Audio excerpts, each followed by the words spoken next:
Okay, so today we're going to talk about how to calculate your financial independence number. One of the toughest questions I get as a financial advisor is, how am I doing? How am I doing relative to my age? How am I doing compared to others?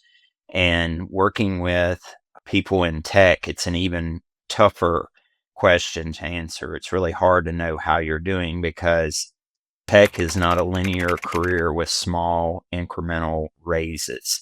There are going to be, changes in company. There are going to be liquidity events. There are going to be different things that are going to shape how your career progresses and moves that has a real impact on how you're doing financially and should impact how you calculate your financial independence number. So, the information that we're going to cover today has been described in detail in one of our recent blogs that you can find here on our website, how to calculate your financial independence number. And what I'm going to do is I'm going to highlight the three ways that we calculate financial independence for our clients.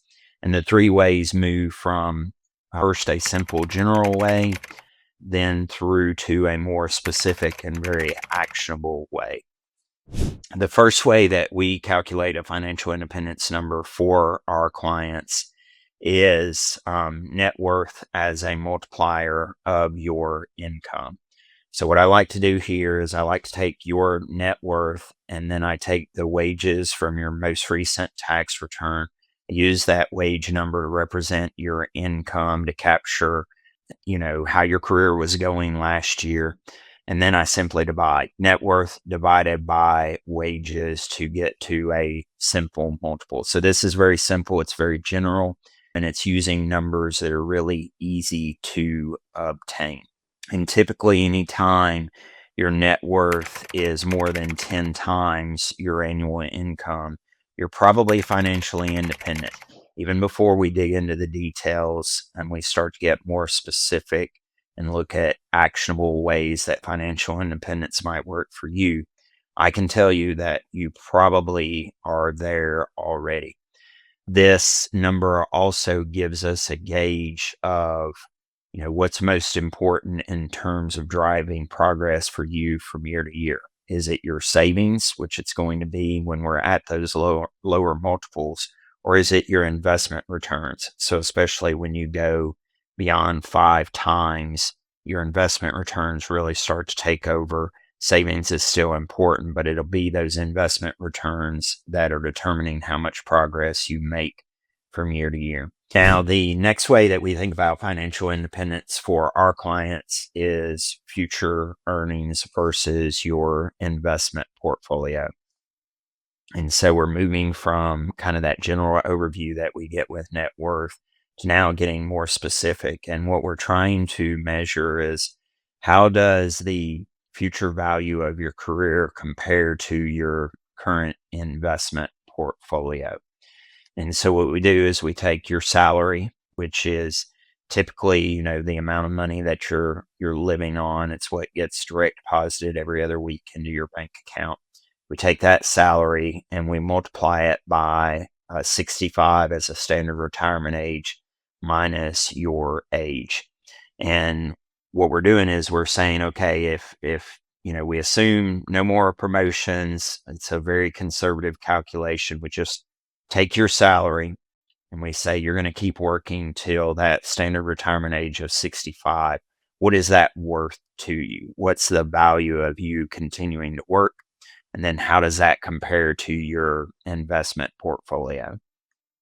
And so anytime that investment portfolio starts to exceed those future earnings, then you might be financially independent, or we can at least say, that you've already saved enough. Your investments are large enough to where there's now more value there than there is in you continuing to work. But on the other hand, if you've got a really high salary, you're still young, you may have a large investment portfolio, but there's still a lot of money left in your career and a lot of value to you continuing to work. And so this is the next way that we like to think about financial independence for our clients. And then the final way, which is the most specific and actionable in terms of can I actually do this, is to just look at the safe withdrawal rate. And we use 5% as our safe withdrawal rate. And so we just take your current investment portfolio, we multiply it by 5% to determine what that safe withdrawal rate is. And then the comparison we want to make here is we want to compare that safe withdrawal rate to your current salary. Because if you're living on your current salary and if your safe withdrawal rate is more than your current salary, then it's pretty easy for me to tell you that yes, you're financially independent. If you want to stop working, you can.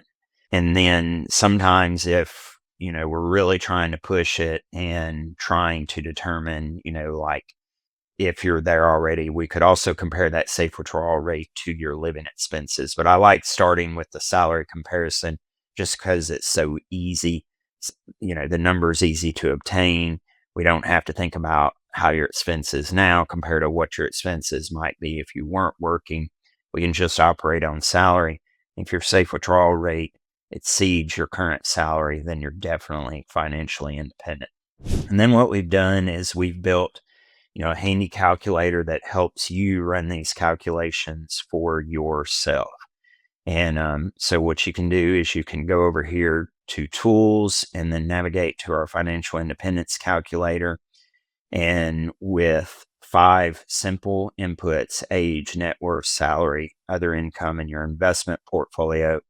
And then by inputting your email address here, you'll be able to see how these numbers compare to your current situation.